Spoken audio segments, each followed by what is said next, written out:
யோசேப்பு பாருங்க, எந்த இடத்துல போனாலும் அந்த இடத்துலலாம் என்ன பண்ணாராம்?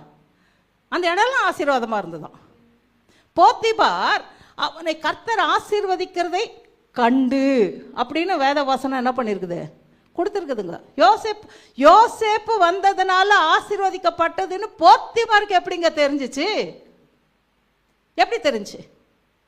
அவனுடைய நல்நடக்கை, அவன் நடந்துக்கிட்ட விதம், அவனுக்கு என்ன கொடுத்தாங்களோ அது மாத்திரம்தான் அவன் பார்த்தான், அதை மாத்திரம்தான் அவன் கவனிச்சான். இன்னைக்கு அப்படி இல்லை. கொஞ்சம் அப்படி பாஸ்டர்மா கூட இல்லைன்னா பெரிய ஒரு சிஎம் கூட அப்படி ஒட்டிட்டா போதும், அது தூரத்தில் நின்று ஒரு ஃபோட்டோ எடுத்துப்பாங்க, அத்தை பெருசாக போட்டுருவானுங்க. என்னமோ இவர் என்னமோ சிஎம் கிட்ட போய் அப்படியே ஒட்டி உறவாடி அவர் மடியில் படுத்து தூங்கின மாதிரி.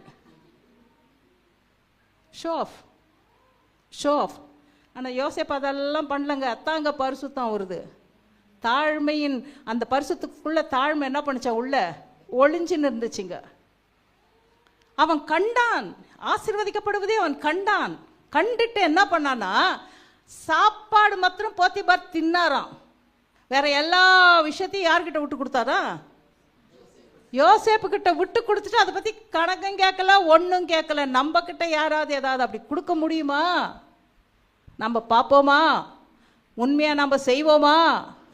8 மணிக்கு வேலைன்னா எத்தனை மணிக்கு போற? இப்போ ஒரு புது ஃபேஷன் எல்லாம் ஒன்று இருக்குதுங்க. ஜூம் ப்ரேயர் இருக்குதுன்னா வேலையில் உட்காந்துக்கிட்டு என்ன பண்ணிடுறது? வீடியோவை ஆஃப் பண்ண வேண்டியது, ஆடியோ மாத்திரம் வச்சுக்கின்னு ஜூம் கால் அட்டன் பண்ணுறது, அங்கே வேலை செஞ்சு நிற்பாங்க. கர்த்தருக்கு பிரியமா?